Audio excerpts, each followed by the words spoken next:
could have just said, I'm riding off into the sunset. What am I really doing to make a difference in this world? And I'm taking all these highs, all these lows that I've had, and I'm like, I want to give back and help the men and Yeah. women that have been the same places that I've been, that are trying to figure out, how do I better myself? What about their families? How do we really make a difference, right? What's my legacy?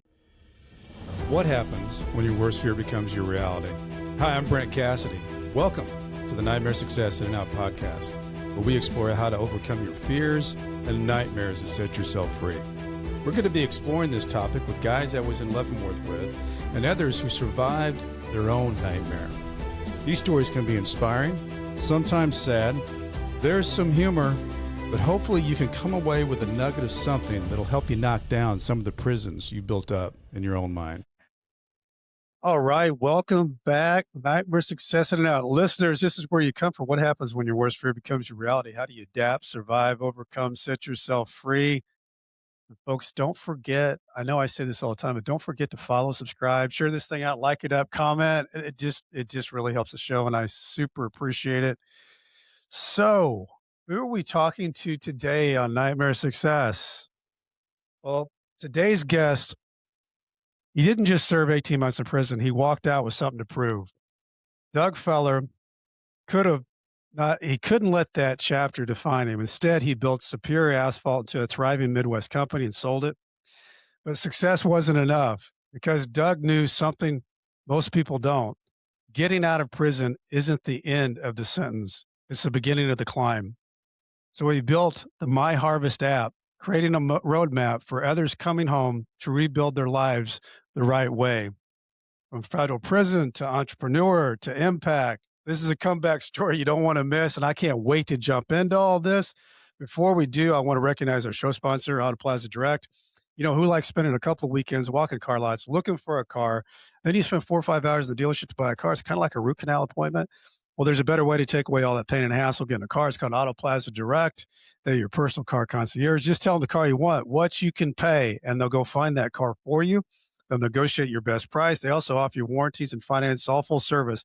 Go to autoplazadirect.com to get started with your personal car concierge. It's the new hassle-free way, the car buying experience you deserve.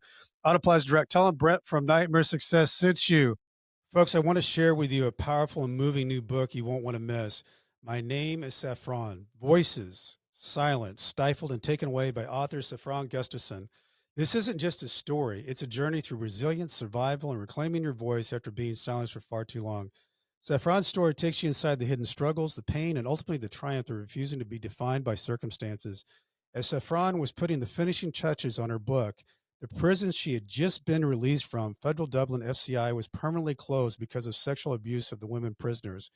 If you've ever wondered what it takes to rise from the darkness of places, to find your truth, and to speak it boldly, this book will inspire you. Pick up your copy of My Name is Saffron today, available now on Amazon or wherever books are sold. Trust me, you'll be moved, challenged, and changed by her story. Doug Feller, how are you? Brent, great to talk to you again. Good to see you.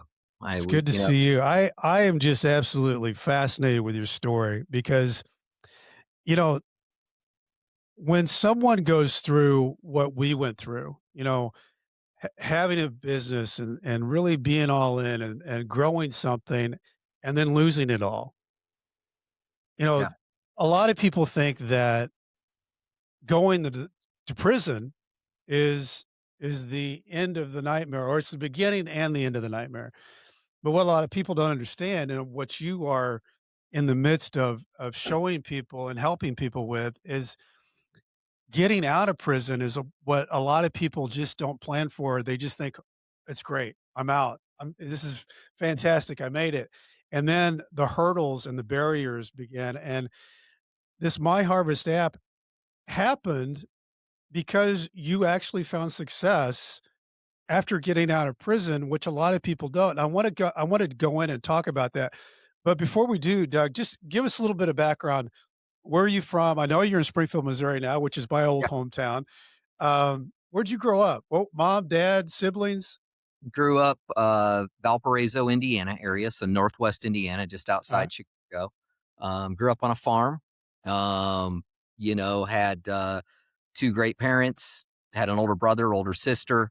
I was almost like an only child because they were 9 and 14 years older than me. Mm, Uh, and that's a so big difference.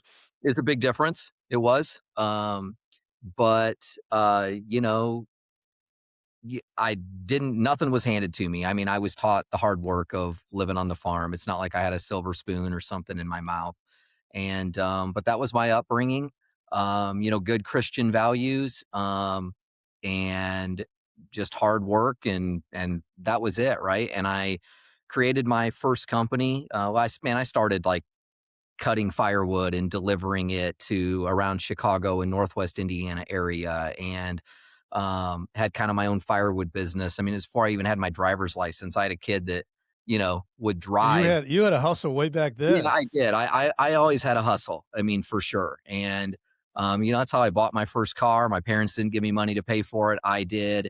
So, I mean, we were middle class family, but nobody just handed me anything. But look, I started to create an empire from right when I was in high school. I didn't go to college. I got right into business, was literally working 100 hours a week, and that's no exaggeration. And I had some great success. And with all that success, I had a lot of fun. Yeah. I mean, I thought I was living the life of everything So yeah, from. I want to talk about that because you would have been at that time, Doug. Everybody else who would have been that age, not everybody else. Mhm. Most people that age are in college, Yeah. and at that time, you are creating a company and living as not just as a college kid, but you're making money. What was that like for you? It was a lot of fun. In one way I felt like I was missing some stuff of college life Sure. friends of mine that had went to college and that, but in another way, I was having a lot of fun, and I had a lot of money. And when you have cash and money, you can do a lot of things, right? It was fun. Just that fast paced lifestyle. I don't need to go into it and start spelling Yeah. it out, but Yeah. um, but I lived a pretty fast-paced, high lifestyle because, um, In your I 20s. yeah, and And and and look, I did a lot of partying. I did things that look back now and with kids and everything else, I'm like, gosh, I don't want my kids to ever do, the stuff that I did or you experience. wonder how you survived, right? And I did, yeah. I mean, I don't know how I'm here. I thought I probably should have died 5 times from all the stuff that I've done, you know?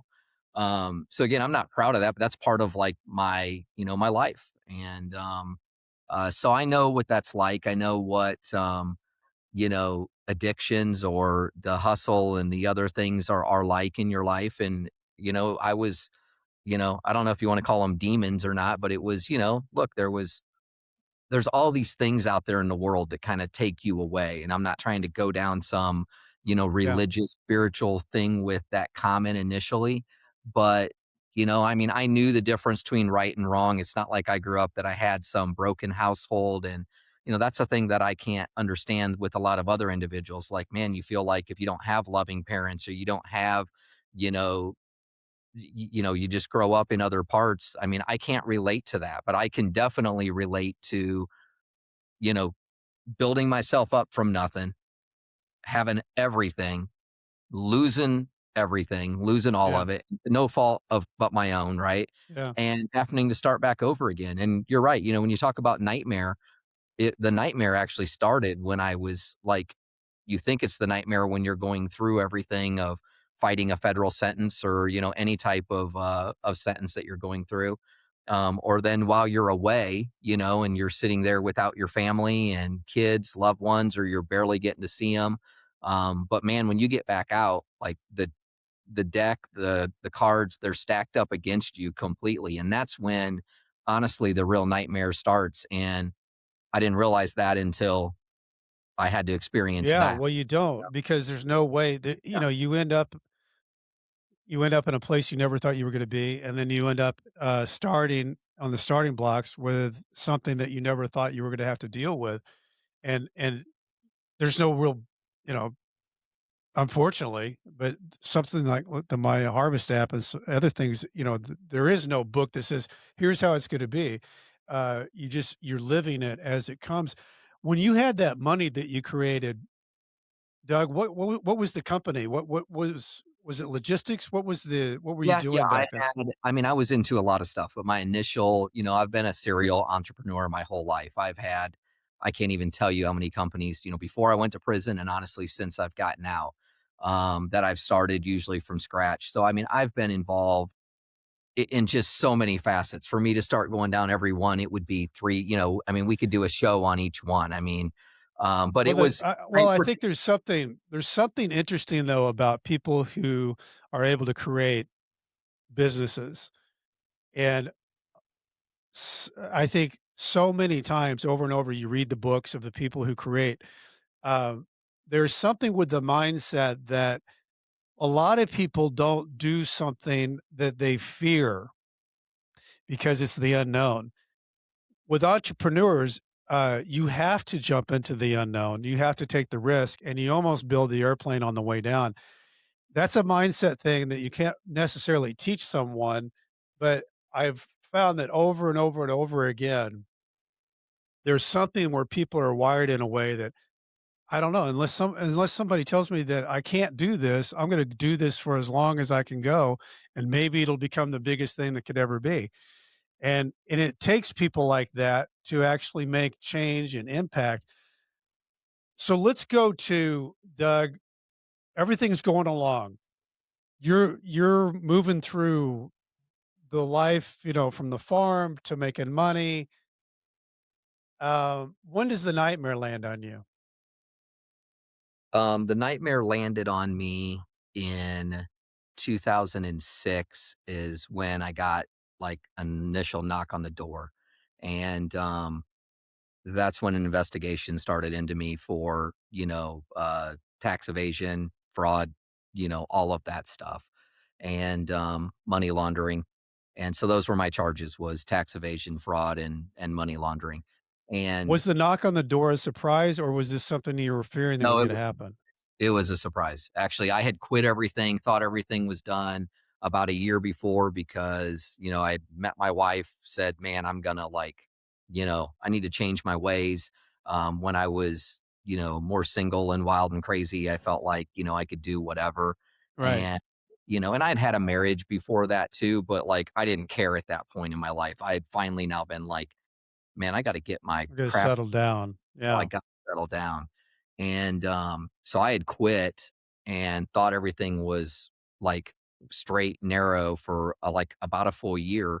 And then all of a sudden, no, it's like that came back to haunt me after you think like, you had beat it all. And so the things I had done was from, 2002 to 2005, I had quit it for like a year. And then 2006, I get that knock on the door. And then, the wheels of justice turn slow. And, I've interviewed a lot of people, Doug, where it's funny how it times out because, yeah, I've interviewed so many different people that, like, they were dealing in drugs and yeah. they quit, and they went and got another job, and they, were getting on, to another life, and And then then you get the indicted. hammer landed on them. Yeah. So, for you, when you got the knock on the door, it's a surprise. What goes through your mind? Um, well, should I flee? Should I go to some other country? I mean, honestly, I mean, Yeah. I actually packed just a single bag and was gonna like, do I just flee and take off? I mean, that was one thought. I knew my wife was pregnant and, was like 6 months or so along. And so, no, I'm leaving my family. She had no idea. Nobody had any idea, to be honest. I mean, very few people had any idea around me. Obviously, there was some other, a couple other people that were involved in some stuff with me on part of it. And so, you know, they hadn't got a knock on the door, I don't believe yet. Maybe they had. I don't know the chain of events on that. But yeah, so I mean, flee was the first thing.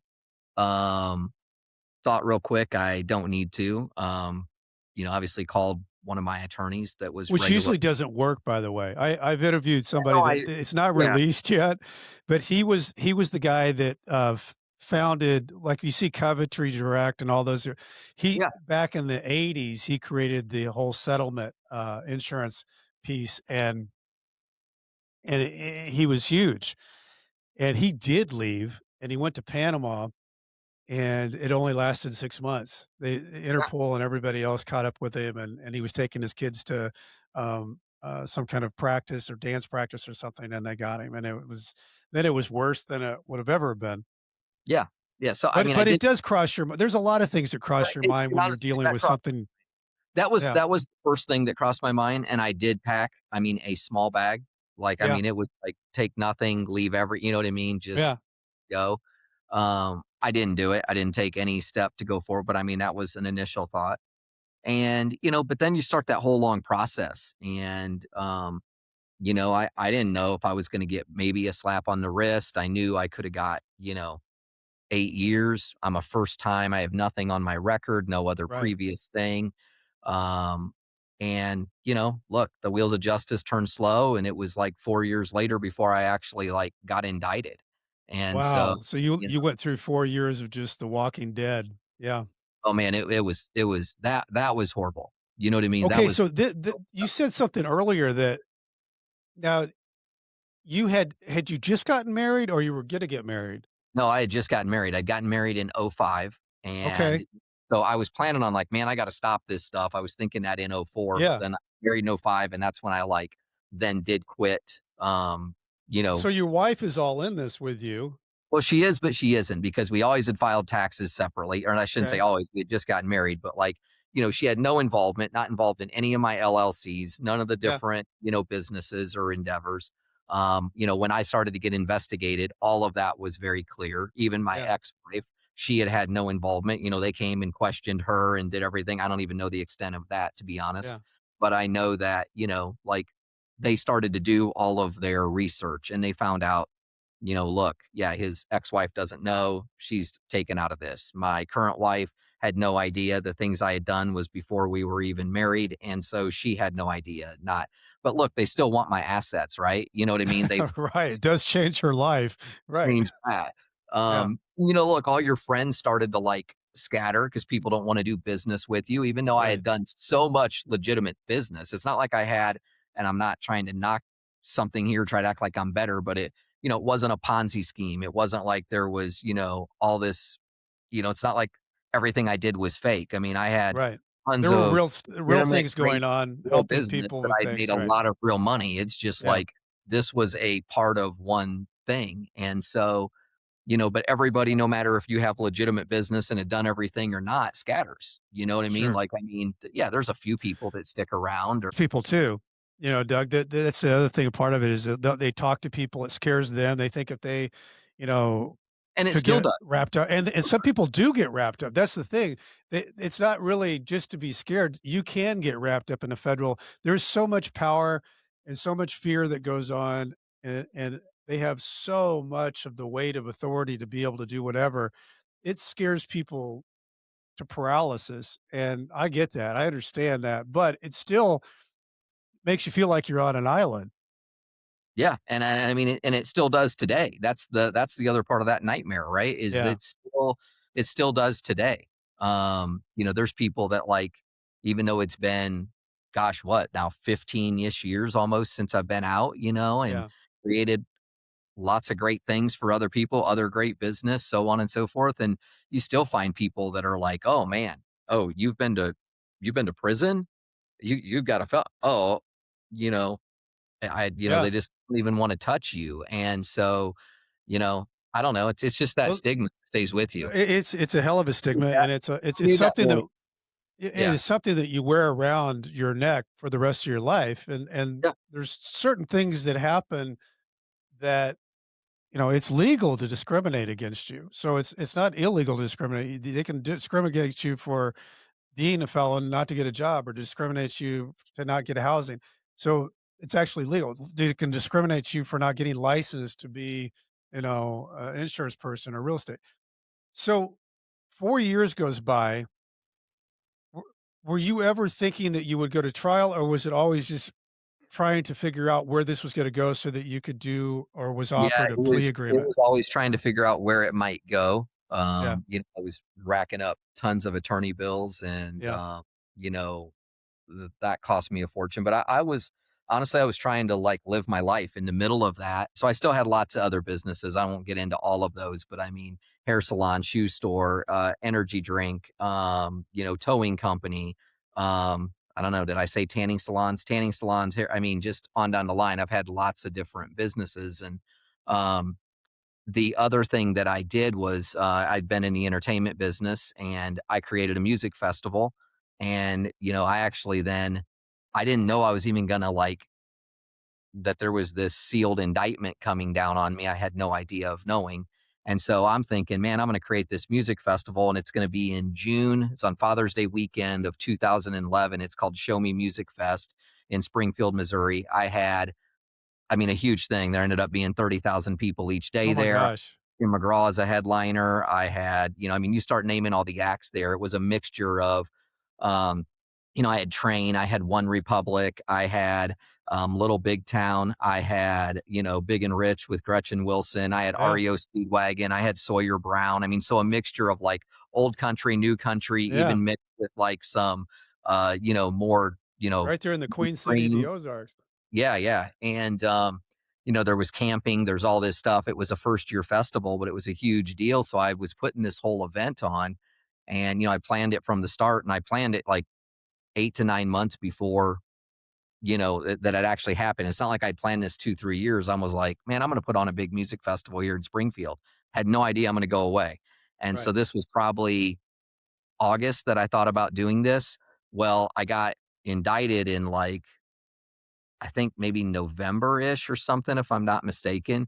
And everybody's like, I mean, I'm trying to figure out, gosh, do I still do this? Do I don't? Who's going to come in and help me with this? Yeah. Can I push back some of my sentencing or what's going to go on? And Yeah. so, no, I got sentenced in like, because I then pleaded guilty. I didn't fight it. And I got sentenced in February and I went away. I had to self surrender March 1st to Leavenworth. And the festival was happening in June and it still went on the whole thing. So I'm sitting in federal prison in Leavenworth and I got this huge music festival with 30,000 people, getting ready to take place in Springfield, Missouri. And I'm not even anywhere around. So And who how did it go off? Like I who had ran it? I had a couple other people that came in Okay. to with it. That's And a crazy story, Doug. it was a whole crazy time. And there's parts of it, it's awesome that it still happened. The bad thing is, the people like there was kind of a plan around it. I was like, hey, I need you guys to come visit me in Leavenworth at least every other weekend. So, we could, talk and figure out because I knew everything about everything. Well, nobody wanted to, right? So nobody came. Actually, all those people would not take my phone call, never came to visit me, even though they said they were going to.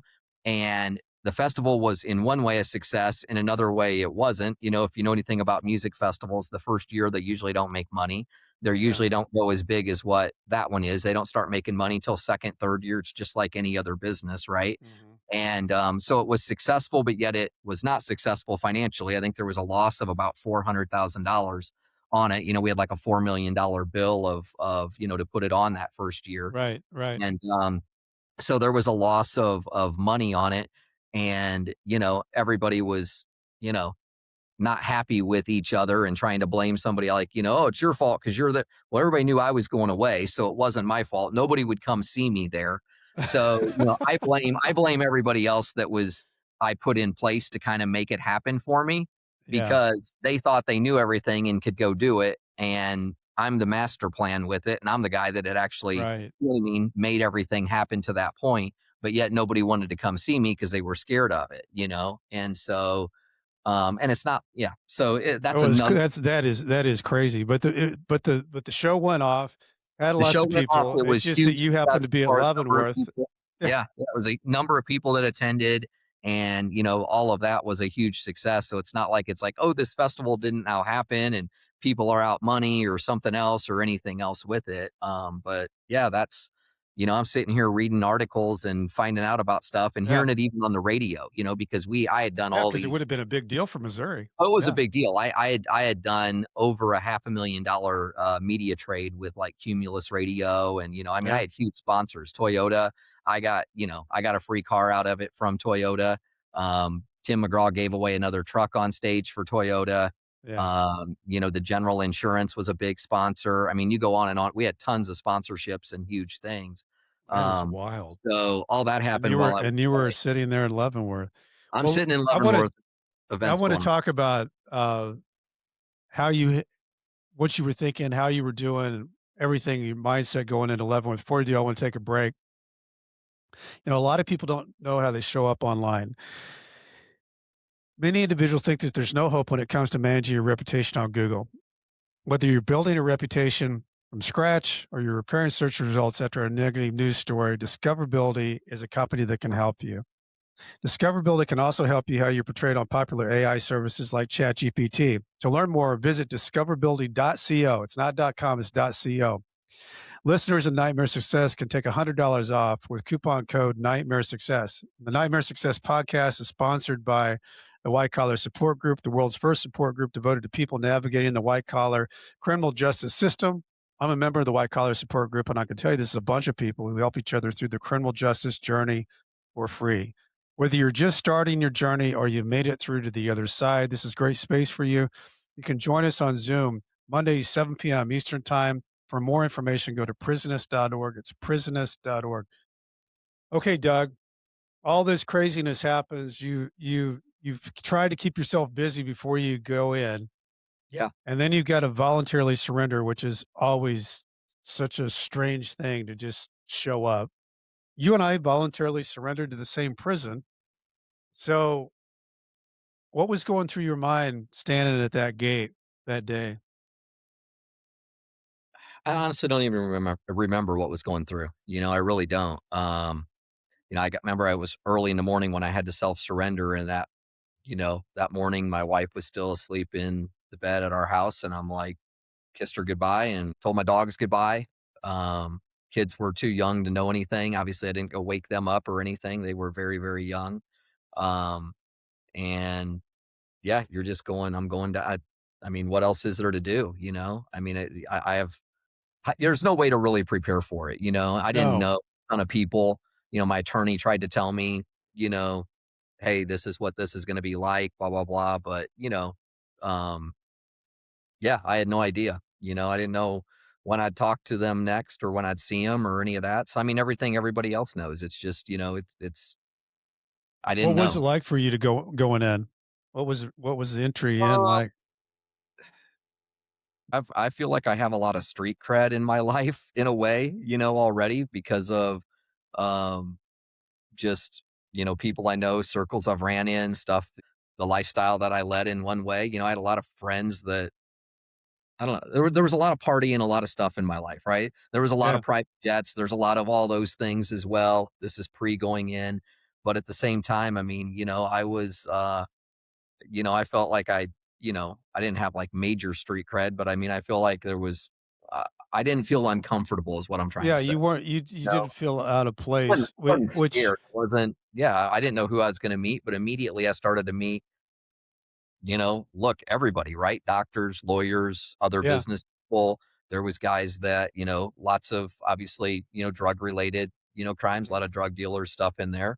But I knew those people, And so yeah. uh I didn't I didn't feel out of place. I didn't feel like, you know what I mean? Like anything Well, crazy. it's odd, to because I th let's see, were you There was sentenced to nothing 24 normal about months? There was You nothing were normal about it, no, but it there's was nothing normal about it, yeah, yeah, but you but were you were walking into some place you're gonna spend 24 months as a sentence, yeah, and yeah. and the weird thing I think to kinda become grounded with is that I'm not gonna be here for, like, a week or a month, I'm gonna be here for a while, and you just kinda have to figure out, you know, Yeah, okay. the hardest part for me with prison was, wife and kids, Mhm. that they neither one came to see me a lot. They did come, and then, look, my wife wanted to get a divorce at that time. Before that, I was like, I offered her everything to want to let her get a divorce, because I'm like, I'm sorry, you don't deserve this. You deserve better than this. I'll support you. I'll do whatever. No, no, she wanted to stick with me, stick with all those 4 years, actually, then wanted to have another kid, not knowing if I'm going in. I didn't lie to her about anything, that there's this unknown. We're going through the motions of life, but you're not trying to like let it worry yourself. And, yeah, I could have got maybe 8 years, don't know, you know what I mean? That would have been Yeah. max, but I also could get a slap on the wrist. I'm paying back restitution and fines and, or not fines at the time, but it wasn't even restitution, but I'm trying to pay stuff off and you know what I mean? I'm going through that. And yeah, so, my whole thing was, but then when she wanted to get, like a divorce in the middle of that and everything else, and I'm like, Did gosh, that happen? Did you get a divorce in the middle of the we sentence? did not. Oh, I okay. actually, like, fought it and, tried to talk her out of it, and I did, but, it was not easy. It was not easy times, but I had to fight to keep my family together, Yeah. and I had to fight inside prison, but then I also had to fight again once I got out, Yeah. just because, it's look, I had everything, and then when I got out, I had nothing, like, Yeah. literally nothing, I mean, um, before that, I didn't have a house payment, had multi-million dollar, home or homes. When I get out, I got a house payment and this, you know, I did have a house to go to, but had a payment, didn't know what I was going to do. I'm working at a place making like $10 an hour selling like flooring and mattresses, because that's what I had to do. Couldn't own my own business. I'm on paper. You're trying to put all that back together. Now, I had a plan. I did have a Yeah. plan. That's what I was gonna ask you, like, when you were there When at I was in Leavenworth. prison, I immediately then was trying to figure out what what the hell am I going to do to make a living? What am I going to do? I'd always been self-employed. I'd always built businesses, but what am I going to start from a business? And at this time, my wife had moved from Springfield, Missouri to Lamar, Missouri, which was close to Joplin. Actually, while I was in Leavenworth, the big Joplin tornado came through, if Yeah. people know of that, which was like huge, killed one of the Wiped it largest out. Yep. and they were very close to all of that. They weren't in it, but obviously they were very, very, within 15 miles of 20 miles of where it came through. But they moved over there. And the reason they moved there was to get closer to my wife's family and all of that because they were, she wanted some support. Sure. Um, and so I knew I was going to come back out, hopefully, after I was trying to keep my life together with my wife and kids, that I was going to get released or go back to Lamar, Missouri. Well, I'm thinking, what is there to do in this small town? There's like 5 to 7,000 people that live in the town. I Mhm. was trying to figure out what I was going to do. And I was, construction is something I had always been into. I've done a lot of real estate development and construction. So I knew that world. And so I put together this business plan of that I was going to start my own asphalt repair business while I was in Leavenworth. I mean, and so I would email my mom from the computer room and talk to her on the phone. And I'd ask her, like, will you look this up? And she'd look stuff up and she'd print off, information and pamphlets on, what does this type of piece of equipment cost or where can you get it from? What is the rates here? What's the competition? How many different people in the Kansas City area, in the Tulsa area, in the Joplin area have asphalt repair businesses, right? And, she would send me that stuff and put it together, put it in, big 8.5 by 11 envelope, and I'd get mail like, I don't want to say daily, but I mean multiple times a week from her and, not stapled together, nothing illegal, just stuff to come in there for me to read and to educate myself. Because in prison, where do you find any stuff on? There's not like there's like all these books to No. go read on Can't like Google.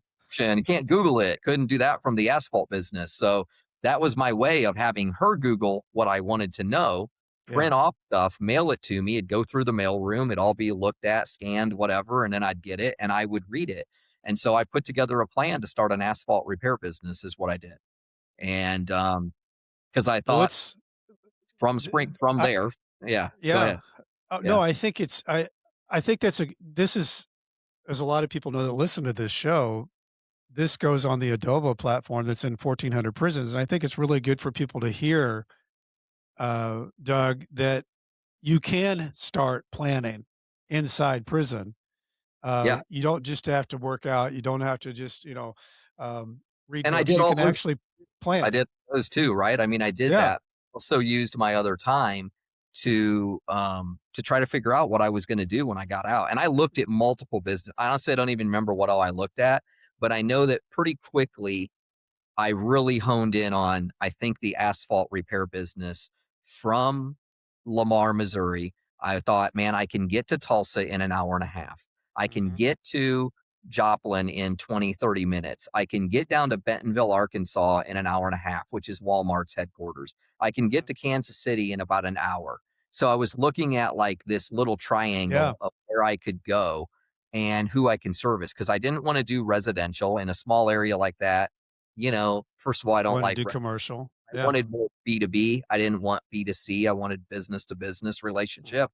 And so, I did some like residential driveways and things like that, but I really wanted to focus on, how can I build a business around doing apartment complexes and strip centers or working with other property management companies? How can I do hotels? What about things like McDonald's and, fast food and other restaurants, Mhm. right? They need their parking lots striped. They need the asphalt, seal coated to make sure they prolong the life. So that was the business plan that I started to put together. What do they charge? What are the margins in this business? What's it cost me to get into that business? I knew nothing about it. I had never done it, period. Never done it. So Um, you walk out I walk of out. Leavenworth, Yep. and you've got a plan. You kinda know now, you know the margins, you know the costs, you know what the equipment might be to Yep. purchase. So what's your first move, Doug? Well, I got it. I had to get a job because, right out, I'm living at the halfway house. I'm Yeah, there for a couple months. My dad gave me this old beater pickup truck from the farm. okay. I didn't have a car, so I was fortunate that he gave me a car, but it was not like some great car. It was not new, it was not great, it was just like It was I getting didn't. you someplace, right. Yeah, and so I got a job in working again, making I don't remember the exact amount, but back then, this would have been 2012. It was like probably around $10 an hour ish. And I'm working for a flooring store that sells flooring and sells mattresses in Lamar. And Okay. why I had to get a job over there was I wanted to see my wife and kids almost every day. So on lunch break, they could come meet me or I could have lunch with them, right? But then in the evenings, I had to drive back. And I liked the drive because the drive from Springfield, Missouri at the halfway house where I was staying was about an hour, hour and 15 minutes. And I actually liked that every morning, right? And I could be on my phone because I had a Yeah, cell phone. yeah. So I liked that drive to and from because it actually gave me like just some downtime and some time to Sure. prepare for the morning, right? Plus, it's kinda nice to drive when you get out of prison. It was nice to drive. It was nice to just have time. And so, that wasn't some master plan. It just like I tried for that and that was the reason, but it just worked out. And wasn't making any money and I knew I wasn't going to stick with that. But, that was what it was like for me until then I could get weekend visits, be able to stay there, still had to call in on the phone, was only allowed, the gamut of Oh, that no, any. and I think everything you're saying is so good, Doug, to Yeah. throw out there because it's a process once you get Yeah. out. It, Like, well, it I was, thought I was just gonna immediately I had a car, I had a home, I had a job, and they said, "Well, you'll just pass through. All you gotta do is check at the halfway house." I checked out 8 weeks later, and, yeah, and it was in the worst there's no area of path. St. There's no Louis. path through. There's no There is no pass. pass-through. Yeah. There's And no they, path.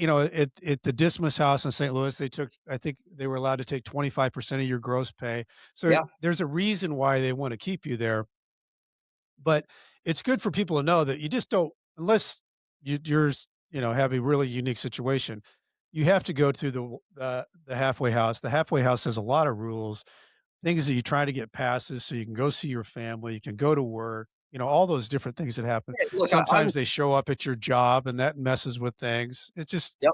Yep. No, I mean, everything you're saying is spot on. And there's no fast way. And look, we're all trying to probably beat the system, right? Like we're all like, how the hell can I get out of this? How can I right, not do, you know, and I think it's fine to maybe try to push the envelope a little, but when I say that, I'm not saying like go cheat, do whatever, be late, right, try. I dotted my I's, crossed my T's. I didn't right. want to go back. I wasn't trying to, not be able to see my family and do this. So I wasn't trying to like lie, cheat, steal, do whatever to get ahead. I'm like, man, I gotta be there. But I'm like, man, if I can get a job here and then I got this drive, like Yeah, so, but yeah, the thing is like, how can I get out of being in the halfway house sooner and be able to be home? Well, right. there wasn't really anything magically that I could do for that. I mean, it had to run that course and that gamut. And it, Yeah. like I said, it was like 8 weeks or more that I was in. It Yeah. was it was between 2 and 3 months that I was there before I could get released to my house, even though I had a job, Yeah. had a house to go to. I didn't just get released. So so that was that part. And so I knew I was going to start this business, or that I wanted to. Mhm. Um, but I knew I had to do this other. So when I got released to my house, I'm now dealing more directly with my probation officer. Mhm. And, I proved to her for a month or two or so that, I'm working still at this flooring store in Lamar, but now I'm driving from home. She comes and visits a couple times at my house and random drug test me, and I passed that stuff. And I I told her that I wanted to, what I wanted to do, that I hadn't, but I couldn't own my own business. They would not, Right. while I'm on paper, they would not let me own my own business. Right. So Which is I was, very, very common. I was going to start a business but I was going to run it, but it was in my dad's name. Mhm. And so I was fortunate that, I'm like, I was still having problems with my wife. I don't want to put it in my wife's name. You know what I mean? If I'm trying to build something. So I'm like, I'm going to put it in my dad's name. He was willing to, let me form an LLC that he completely owned, but I was president of it. And, you know, I, I just started that. And so how I got started was I was also fortunate that, and this is a hard thing like technically it would take a lot more money than this I don't even know how I did this with this asphalt repair business. But what I started with, my mom and dad gave me a $30,000 loan. So Mhm. they did give me an old pickup truck that was worth less than just a couple $1,000s.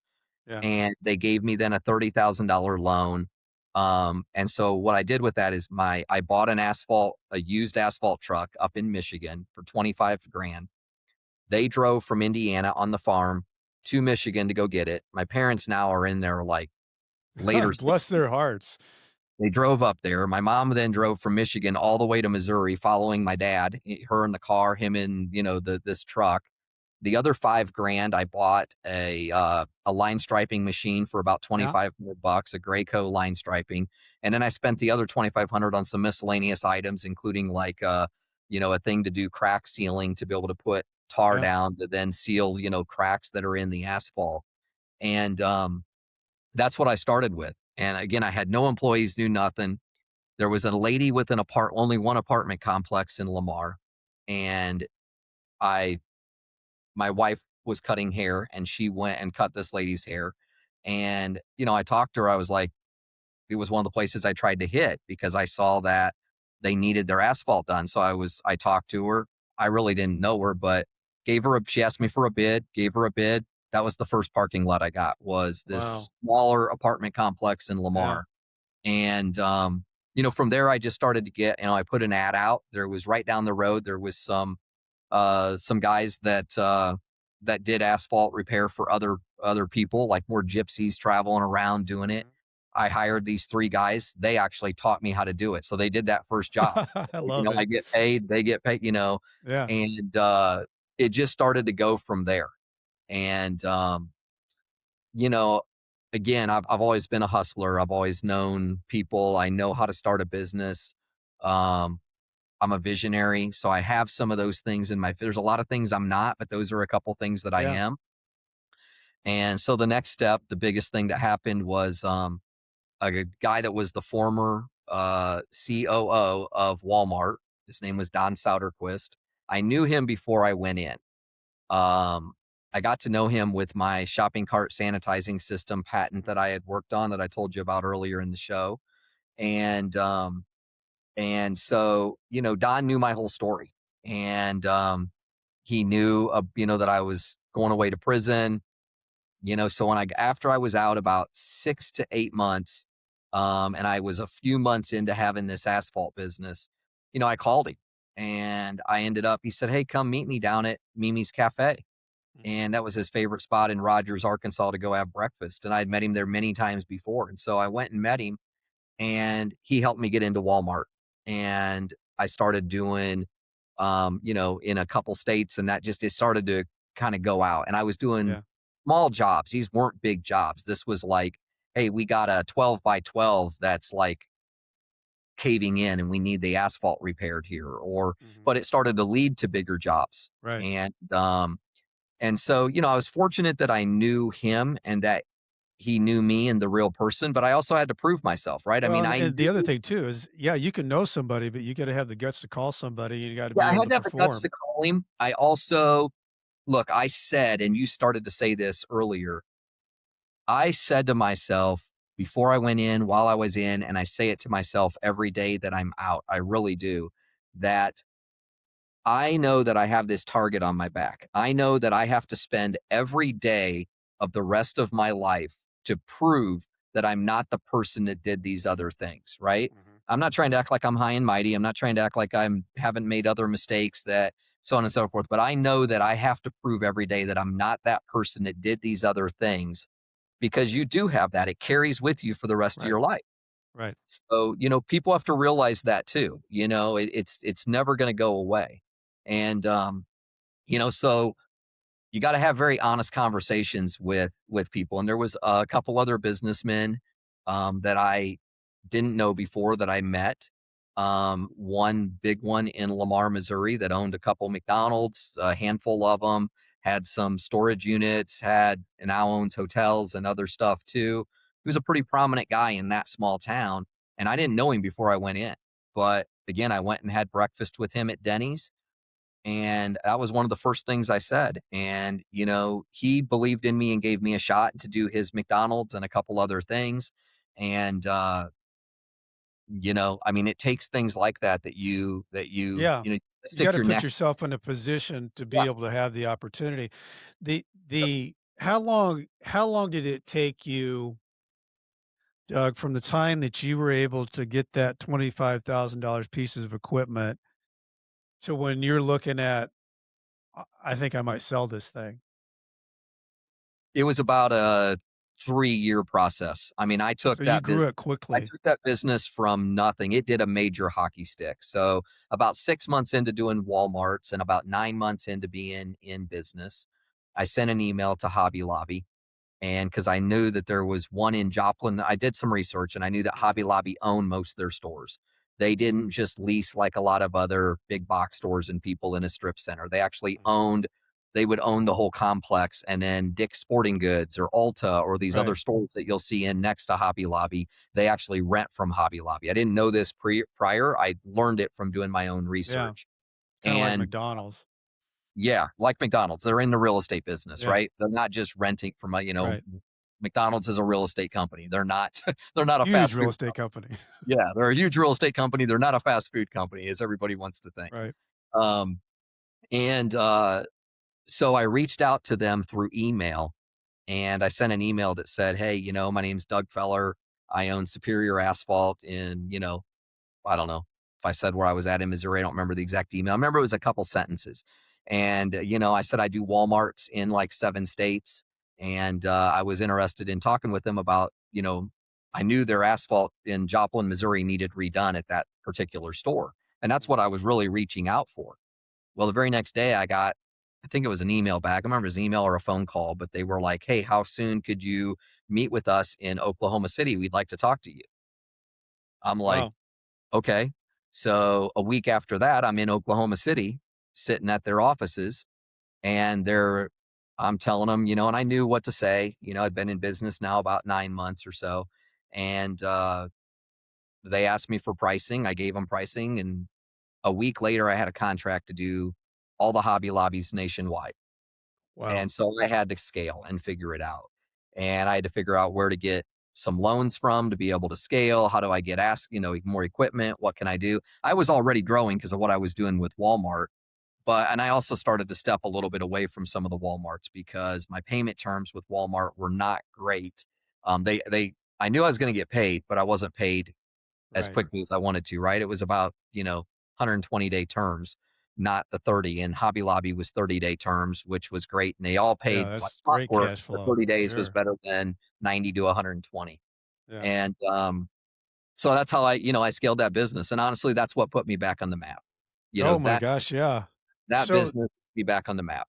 Ended up so having I off think multiple areas, Dallas, down in Peachtree City, Georgia, around. And really, really grew, and I did really well with it. And which, allowed me to go do other things. And one has allowed me to do what I'm doing with my harvest. Right, and that's what I wanna talk to you about, because I mean, you could have cashed out, and that's the end of the story. What a great story. What a great comeback. I mean, everybody would give that a raw cheer.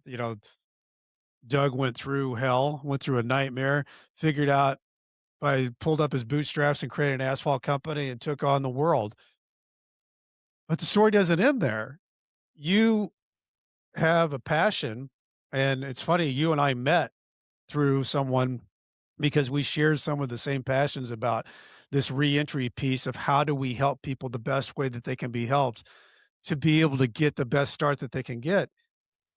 So walk us through, how did that happen for you? Because MyHarvest app, I've been all over your app, Doug. It's fantastic. It's first rate. It's top of the line. You really invested, and you. One thing I can tell you is that you can tell that it was made from somebody who knows and has walked the walk. That's the difference. You can have somebody teach you criminal justice in college and take the course, but if you have somebody that went through the criminal justice system and they teach the course, like David Carrillo does in Denver, that's a different course. Your app, I want to talk about, how did it come about? How did you fall into it? Because you've Well, put real dollars into it, blood, sweat, and tears. Let's talk about it. yeah, so on top of my asphalt business, I'd created, then started to be, then that allowed me the opportunity to create multiple other businesses again. Um, and things that I've always, again, like I started to tell you earlier, towing and real estate Yeah. development and construction and car washes and storage units and strip centers. I've owned all those things, developed those things, built those things. That was all pre, but then I started to do it again even after, right? And then I started a popcorn fundraising business called Music City Popcorn and had a gourmet popcorn business and I sold it. And, um, I started doing more development and real estate down in the Atlanta area of putting in subdivisions and multiple things there, mixed use developments and so on. Got back in the entertainment business again and did some, done large sponsorship deals with, CPG brands, consumer good products brands and artists that are, in Nashville in the music industry. And so like Big and Rich and Twix, right? Mhm. Big and Rich is a duo, Twix is a duo, left Twix, right Twix. And so, I've had a lot of different businesses and which has allowed me to see things from a lot of different lights. So back to the My Harvest app, I realized, so I was doing a development down in Peachtree City, Georgia, and I was looking for somebody to come help me work in that development and kind of manage the stuff. And a gentleman that I spent some time with in prison, who's been on this show as well, Mhm. Augie Augie. Gillarducci. I didn't know he was Yep. on there, but I called Augie and said, checked in with him to see what he was doing. And I said, hey, would you be interested in maybe coming to work for me down here in Peachtree City, Georgia? And he said, yeah, I was telling him about what I was doing with the development and, I flew him down and him and his wife came down for the weekend and I learned what he was working on. He hadn't been out very long, but he had Mhm. created a couple courses for reentry while he Mhm. was still in prison. He was there before, excuse me, he was there before I got in and was there after I, left. So he had a much longer sentence. Fantastic guy, huge passion for reentry and all of that. And when I heard what he was working on, he was teaching these 3 classes in 4 jails in the Chicagoland area. And he was physically walking in and teaching the courses. And when I heard Mhm. what he was doing, he said, "Doug, I'll give it all up and come work for you because I'm not making any money." And I said, "Augie, I don't want you to give it up. I mean, man, I've been there. I see it. But you can't scale this as a business the way that Right. it's up?" Right. And so I was like, we need to shoot you on camera. We need to get Yeah. you in studios. We need to be able to put this on DVDs, on Yeah. tablets, get Duplicate it. inside. We need, and so I saw the vision for what it really needed to be. And we started to work on that. And Second Opportunity is the company, and that thing has done great stuff, still in there. Mhm. I don't know everything he's doing. I'm not a part of it anymore, but I was obviously a big part in helping, Mhm. take what Augie had started with that. But what I learned about a year into that business of what we were doing, and we were just focused on reentry. We had now created a few more courses. We had started to sell this into jails and institutions for them to be able to have reentry programming. But what I realized was a couple different things right away. First of all, I knew that we needed a lot more courses and content Mhm. because content has a shelf life. Right. I knew we needed a lot of different voices and individuals to tell their stories, right? Not just Augie's story, which is a great story, not just my story, not just your story, Mhm. but I wanted lots of stories from lots of different people that don't look like us, have walked a different path, have come from a different upbringing. I wanted true people to share their stories that have kind of done what I've done and what Augie's done and what you've done, but I wanted them to teach these courses on financial literacy and, just all different life skills, right? I mean, I have over on the MyHarvest platform over 1,000 different lessons now. So we have 5 over at Second Op. I have over 1,000. Mhm. 1,000. So there's like, I have brought in 65 different plus thought leaders that have been lived experience, right? Not a preacher, a teacher, somebody trying to tell you something, but lived experience individuals to tell you, you know, about finance, and they're experts in their field as well. So dealing with trauma, we got doctors, Mhm. we got stuff on health and wellness and fitness, and we got stuff on, you know, opening bank accounts and you know what I mean, just on down the line. I mean, everything, yeah, how to talk to that gap in your resume and I um, like all that. I mean, all you've types got of you've got a stuff. good you've got Doug a good blend of absolute checklist things that have to be figured out. How to open the 100%. And bank they're account, how to done. get a social security, how to do some of these things that have to be done right when you but then it's Yep. got the blending part of it that, the health and wellness and all the different pieces that, if you wanna continue to grow and grow your life the way that you'd like to and the right way, you can get into all that and the content's there. Yeah. And so, that was the first thing that I knew I needed, right? I wanted a bunch of different voices. So I wanted lots of different individuals and always be shooting new content because it has a Mhm, shelf life. Um, I also knew that it was bigger than just individuals that were incarcerated. What about veterans trying to readapt? What about people that have had substance abuse problems? What about people with trauma? What about juveniles and dealing with them? What about individuals that are on SNAP and trying to mhm. put their life back together? Right? None of Which a these lot of that stuff's interconnected. The and they are. dots kinda That's connect the other along the part. line. It's the Yeah. other part. First of all, it's very interconnected. You find a lot of overlap.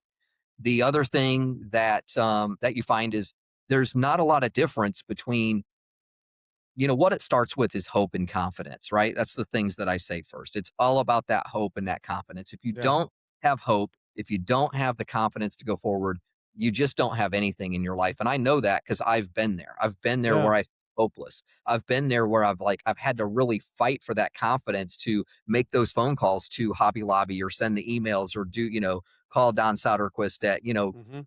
I'm like, man, does this guy even want to talk to me? What's he Yeah. gonna say? What about, Yeah. am I afraid? Am I ashamed? Am I not going to do this? Man, I know nothing about this business. How am I going to be successful? I don't only know nothing about it. I don't have any money. And, yes, okay, I have parents that'll ended up being willing to give me $30,000, which is a lot. I'm not trying to Yeah. make it or not, but like I needed millions of dollars worth of equipment, millions, and no bank's going to give me a loan. So it's like, No. where do you start, Yeah. And so, but man, I had the hope and the confidence, and I had to persevere and push through to do it. And there's a lot. I mean, I could, there's a lot of this that I could break down into smaller little pieces, but that was where it started. And the other thing that I knew that the platform that we needed to do, talking reentry is great, right? And Mhm. having these courses while you're inside a facility is great. It's positive things you can do with your time and your mind, but it's Mhm. also like it's just the start. Because again, like Right. you said, the real nightmare starts on the outside. So I Right. wanted to create something that not only would be there on the inside, but really was there on the outside, and not Mhm. just the individuals on the outside to be going through it, but their friends and family and the other people could take these Right. same could really benefit from everything the MyHarvest app has. So what we have on the platform is we have the courses that we're talking about, right? And these are quick little lessons. They're not long. They're not hours and hours of stuff. They're little 10-minute bites. And Mhm. when you take them, you get quick wins. They're designed with that. I actually called the Ramsey group because I know Yeah. people in there and helped them. I hired a couple former Ramsey people to help me develop my content and the content Mhm. strategy.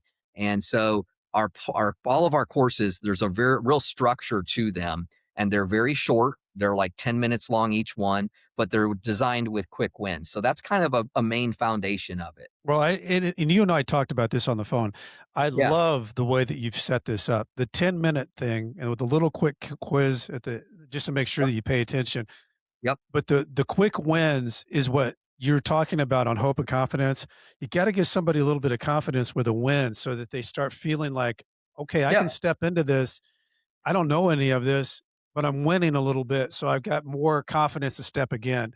And it's that And whatever I that intangible is. think that from the outside when you get back out because life moves fast, right? And like, Yeah, so, look, you can be on your little lunch break or you can just be doing whatever, and you don't have to yeah, watch a whole hour of something. You can watch 10 minutes and get a quick win and get a confidence booster out of it and actually learn something. And you can get a certificate of completion, which you can give to your probation officer, parole off, you know what I mean, on down right. the line. It can help you with getting jobs, all of this.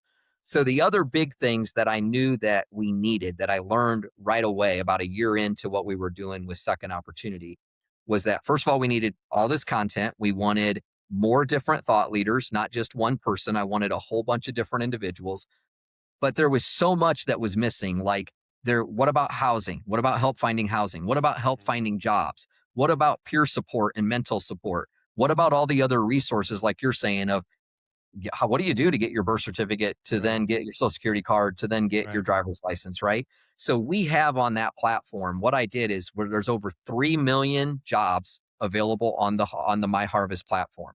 So I created like a ZipRecruiter or an Mhm, Indeed, but it's on the MyHarvest platform. And many of them are justice involved, where if you've, second chance opportunity mhm, employers. There is also housing on there, and it's HUD housing that's on there right now. There's about 1 million housing units that's available.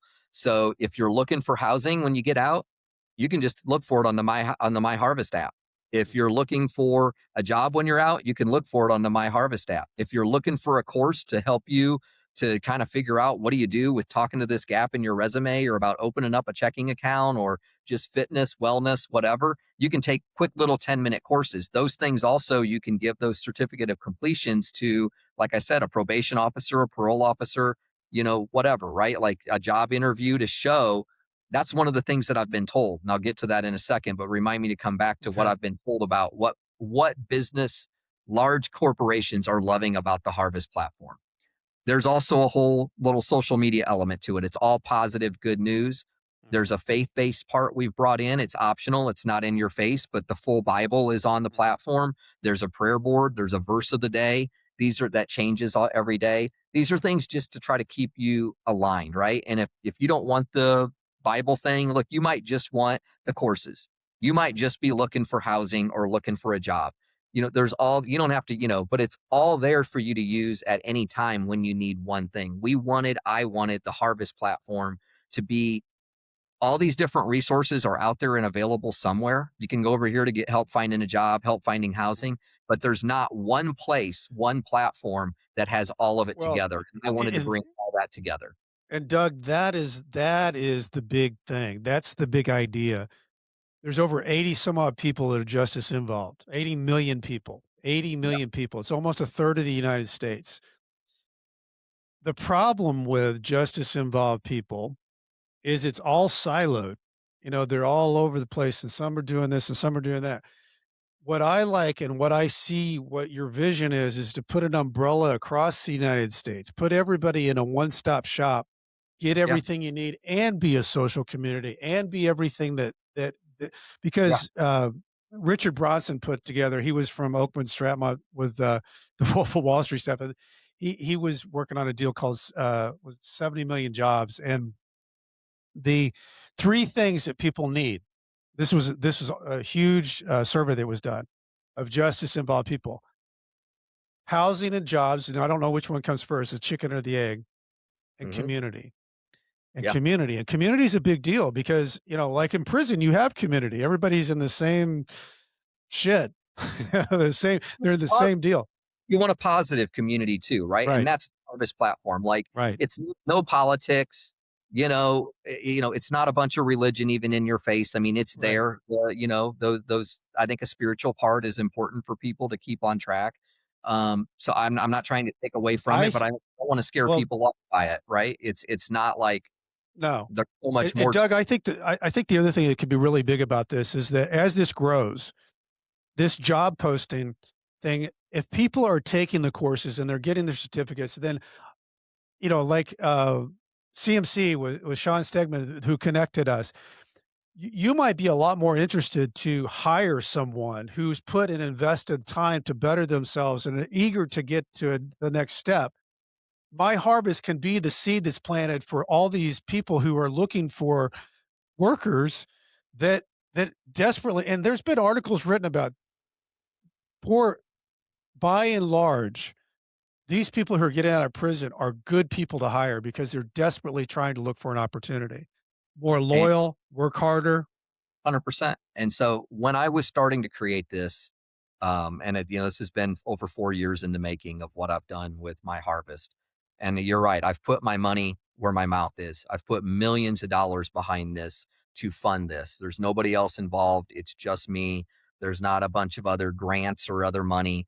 I actually took money that I've earned and worked hard for, and I could have just said, I'm writing off into the sunset. Yeah, But I'm like, what am I really doing to make a difference in this world? And I'm taking all these highs, all these lows that I've had, and I'm like, I want to give back and help the men and yeah, women that have been the same places that I've been, that are trying to figure out how do I better myself? What about their families? How do we really make a difference, right? What's my legacy? Do I want to give my kids just millions of dollars? No, I really don't. I started it with nothing. Do I want them to have that someday, hopefully? Yeah, yeah, it's capitalism. I want everybody to, figure out how they can do better, but I I want them to earn it. I don't want to just give them like some, golden tickets. It doesn't mean I'm not going to help them. Doesn't mean I will. I am, but I also don't want them to just have so much that they do nothing with it. I want right, them to right, really learn and earn how it is. right. And so I decided that this is what I wanted to do. This has become a passion project for me.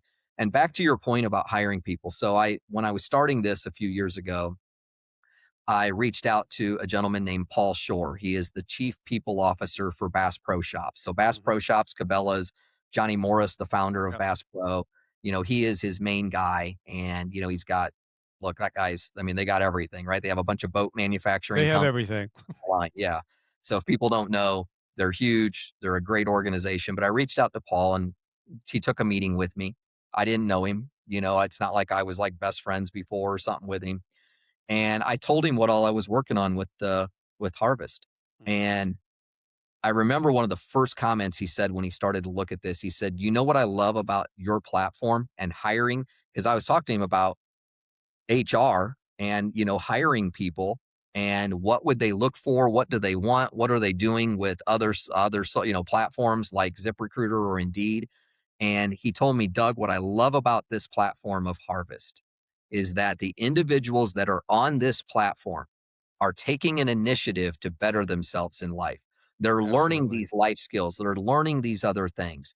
And he said, look, like that means something to an employer. So when you take and print off a certificate of completion from Harvest, and you've downloaded the MyHarvest app, taken some courses about Mhm. job place etiquette, about how do you act, talk, what do you do, when you're getting interviewed, how Mhm. do you talk to again that gap in your resume, learning about financial literacy and about having a bank account or you know what I mean, just all these things. Look, employers want employees that are healthy with their own financial situation, that are living Right. a good life and doing stuff, right? It makes a better employee. It makes somebody that's going to stick with them longer. They want to invest in that. And so when you prove to them that you're taking that initiative to better yourself, and one way you can do that is by taking the courses, and that you don't have to take like all 1,000 of them, and we're going to keep adding courses, take some that apply to you that you can learn something, get a quick win, and it's actually going to help you, and it's going to help you get a better job. It's going to help you move up quicker when you're trying to get, when you want a promotion. It's going to make your life better with your friends and your family and the other stuff you're doing, you know? And again, it's not like you got to go like, I'm signing up for college and this is like a 5-year commitment or a 4, I'm going 2 years, whatever, to get a thing. Right. Like, I'm not telling you not to do any of those things, if that's what you want to do and the path you want to go down. But these are great little things for quick wins that you can get. And Well, so, that's, I think, a very important point that, you know, and look, huge. this guy's, yeah, I mean, for people to say that and realize that initially is fantastic. Um, Well, and here I, here's the thing. Here's the thing, Doug. Here's the thing about that, because both you and I have grown companies, and yes, everybody wants good, loyal employees. The thing is with people that have been through and have a felony record is they say, "Well, I'd like to take a chance on someone, but I don't know if I'm getting the right person or not." Well, you don't know if you're getting the right person or not if you're hiring anybody. But no, this gives a pathway for someone to see, I wait mean, a minute, this personally, person's dedicated.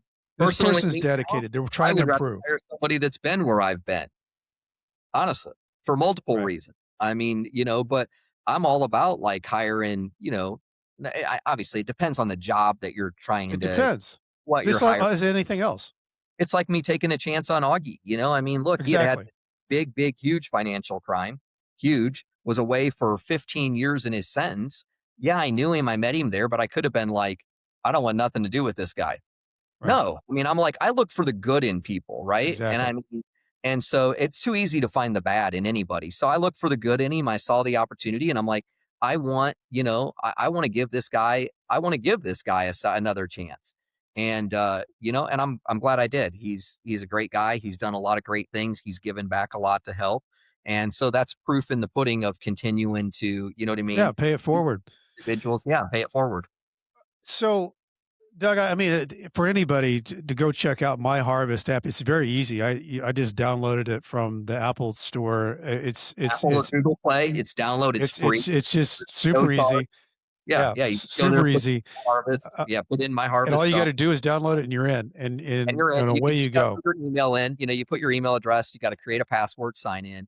Look, your friends and family should do it. If you're listening to this and you're, currently sitting incarcerated behind bars, um, tell your friends and family Yeah, about it, to download it because there's things on there that can help them right now. There's so tons of true. resources on there, again, for all these how-tos, courses they can take, other stuff. It doesn't just apply to somebody that's incarcerated. I mean, if you know somebody that's had a substance abuse problem, there's direct stuff there, or dealing with trauma, or, look, it's for anyone looking for a hand up, not a handout. Mhm. If you're wanting to try to better yourself and just put in a little bit of effort to get a little bit back, you're going to see a reward. And then you're going to want to continue on and do more. And, it's a great place for social media to go on there, post stuff about your day. If you need a prayer, post a prayer. You can put in a prayer request, real easy to do that. The other thing about, we're on Adovo as well. It's under Harvest Solutions on Adovo. So My Harvest is the platform when you're out. But there are just a small amount of our courses that are on Adovo, and you can, not near all of them, but if you wanted to start even taking a couple of them while you're in on the, Adovo platform, Google, or not Google, but put in Harvest Solutions. Look, when I was in, I didn't have tablets, right? In 2011 and 12 and all back then, I had a computer room to go to, but I No. didn't have the tablet. I didn't have all these courses. So for me to tell you what exactly to do, I don't know, no, but I know we're on Adovo with a small amount of our courses. Yeah, It's just a fraction of them. I think there might be 20 that's on there out of like 1,000. So there's a very small amount. But look, you could take a couple of those and, you can watch them yeah, while get you're in introduced. couple things and then go forward from there. So you get a little sneak peek at what those are like. Yeah, so that's how they would do So, it. And you so can Doug, also, all this, don't have a phone, you can go to, if you don't have a phone, you can yeah, also go to, myharvest.org, or you could go to harvestsolutions.com and it'll point you, both of them point same place. Obviously, we've bought tons of different right. domain names, have everything, but myharvest.org. is the other place you can go if you're out. And then you could be on it just on your computer, right? So if you just got a laptop and you haven't downloaded the app, you can sign in that way. So I sign in every day, basically both ways. I pick up Yeah, my phone in the morning, look at it first thing. I go later on and I'm needing to be on it on my laptop. So I'm on it that way as well. So yeah, it's super very easy, easy. easy daily thing that Yeah, should be daily part of your life, instead of going to like Facebook, Instagram, YouTube. There's all kinds of DIY hacks. There's yeah, podcasts on there. There's all kinds of yeah. stuff. So yeah. So, Doug, if I was going to ask you, and I'm going to ask you, what Yeah, go ahead and going ask me through all something. that you've gone through, I Yeah. mean, it's been an incredible journey that you've been on, and now you're following your passion with what you really want to do to make an impact. What do you think's your biggest takeaway going through all this? Um, well, the first thing that's coming to my mind is that there's light at the end of the tunnel. And, look, I got to remind myself that every day, even with what I'm still doing with my harvest, right? I mean, it's been 4 years of creating this thing, and I've put millions of dollars into it. And I've had a great team of people that I've hired, and we got full studios to shoot stuff in and that. But there's a lot of times it's easy for even me. Look, some people might look at me and be like, "Man, this guy's got everything. Yeah, This guy's got it all put together." I don't. I don't. Every day, there's a struggle. Every day, there's another obstacle and perseverance, man. Like, so there's light at the end of the tunnel. I truly always believe that. I look for the good in people. I don't look for the bad. And I think more people need to do that, whether yeah, you've been in or you haven't. I think this is a preaching and a lesson that I tell everybody. I don't care what your walk is, even if you don't like, this is my reminders to people all the time. Um, I think that you have to persevere. You can't give up, on yourself, on anything, on people around you. Um, just that perseverance and that you're gonna be able to make it through and you're gonna do it. And look, there's days that you're like, I don't even know how I'm gonna make it through today. But again, I lean on stuff like the MyHarvest app. Honestly, mhm, I mean, I'm not. It's not just saying that to say it, but that's why I built it. Was right. for those types of things, right? And it could be that daily verse, could be the other thing, but yeah, that's kind of, I think. I don't know if I that's like the, that. but those are the things. Yeah, there's a lot of things I'd do different. I'm not going to sit Well, here and wouldn't. As a but Kenny I Chesney, think, Doug, there is light at the end of the tunnel. That's the hope thing. You yeah, talked about confidence. Confidence creates action, and that's what gets people to wherever they need to be. And you got to persevere to get through that stuff. You've got to swim through things you don't want to swim through to get to the other side, and you're not a all those failure things. or at anything until you quit trying. Like Yeah, I failed at a lot of stuff. sure. Trust. Like I mean, there's a lot. It's not like, hey, this guy just hits a home run every time he steps up to the plate. No, Yeah, it's quite the opposite, man. I've struck out a lot of times, but it's that I keep getting back up to the plate, literally. And you know, uh, yeah, I mean, so yeah, there's a lot of things I do different, but at the same time, I'm really glad that I think I've went through everything I went through. I think there's a reason for made you the everything. person you are. Yeah, and it Yeah, has. And, yeah, in one way, do you wish, no, you wouldn't have went to prison? Well, yeah, that's probably a statement, but in another way, I'm kinda glad that I went. Honestly, if I wouldn't have went, I'd probably be dead right now. yeah, I'd probably be dead with my lifestyle and stuff. yeah. So it's probably a good thing that I would say that's a good thing. The yeah, alternative of being dead, I think yeah, yeah. I think you've I done mean, well, Doug. I do like living, I do Yeah, like living's good. the thing. And, um, and look, Living's good. the I other thing I wanna say is Yeah, that, you know, uh, I there's a lot of things that I could help and mentor people with business and starting a business and success, and that's kinda some of the next phases of what I wanna put into, my harvest is those things, and we're gonna also be doing, call-ins, kinda like that people could call in, I like and that. you have to wait till you're out, but, I wanna take that 10 minutes, that 15 minutes to take a phone call from someone, Yeah, in our studios and be able to yeah, give them advice on, "Hey, I'm thinking of starting this business. Hey, I'm right. going through this," whether it's something with a relationship, anything else. Man, I've been there through all of those things. I mean, Mhm, you can't hardly throw a zinger at me of something that I haven't seen, been through, have some part on. My life has definitely been a bunch of this, but I mean, I've had some real, real highs, but man, I've had a lot of lows. And, I think I said this to you before. I don't know this isn't a competition, but I don't know what's harder, having everything mhm, and losing it all and literally trying to start over from that to, if you're somebody that's maybe never had anything ever in your life and you're trying to figure it out. And it doesn't make one better than the other. I mhm. really wonder which is harder. And I don't know that neither one's easy. Okay. No. Um, but man, it's been really hard to have the things that I've had from even friendships and other stuff and having this super high. I mean, this is where you get a lot of people that have been famous, I think, that really fall off or even commit suicide. I know some of them. I have personal friends that have been uber famous that are no longer with us. Mhm. Unfortunately, because of that, and it's a hard thing to have that high level of like success, fame, whatever it is, right? And I haven't had fame. I'm glad I haven't, I'm thankful. But, to have that big success and then not have anything is Yeah. really hard. And so, I feel like I have a lot to share and I want to help others that are in that part. I mean, that's truly my give back is how can I help you, whoever's looking at this, watching Mhm. this, do anything? Um, you know, what are some guidance, some terms that I can provide? So I want to do more of that. I love it. I love it. I love my harvest. It's something that I feel like I was working on the idea of fair chance solutions. This is all the things that I was thinking about, and you've actually spent 4 years on it and encapsulated it. I love it. Um, Talking about gratitude, I want to thank Homestead Financial, who helps and lets me use these fancy lights and cameras here.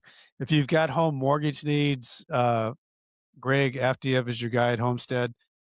Hey, if you're going out, you're looking for a book, don't forget about my book, Nightmare Success, Loyalty, Betrayal, Life Behind Bars, Adapting, Finally uh, Breaking Free. If you got time, leave me a review on Apple. Those are great. Love reading those. If you want to know what I'm doing, go to brentcassidy.com. I spell it wrong. I spell it with a TY, not a DY. And as I used to say to my people as I was writing my emails back and forth from Leavenworth, stay strong. I'll do the same. Doug, man, I just hope you just keep on going. Love everything you're doing. Thanks for taking the time to share your story and just, I mean, love it. My harvest. Thanks for having me on. It's a pleasure to meet you and spend time with you. And I love what you're doing. I think what you're doing, again, look, share this, tell other people to watch and listen to your podcast, your show, what you're doing. Not just my story again, but all the other stories of everybody that you're bringing. It's phenomenal. You have a heart and a give back, and it's important for us to continue to carry that forward. So, Brent, thank you for what you're doing, and thanks for having me on. It's a pleasure. I appreciate that, Doug. Really Yeah. do. Doug Feller, Nightmare Success, in and out.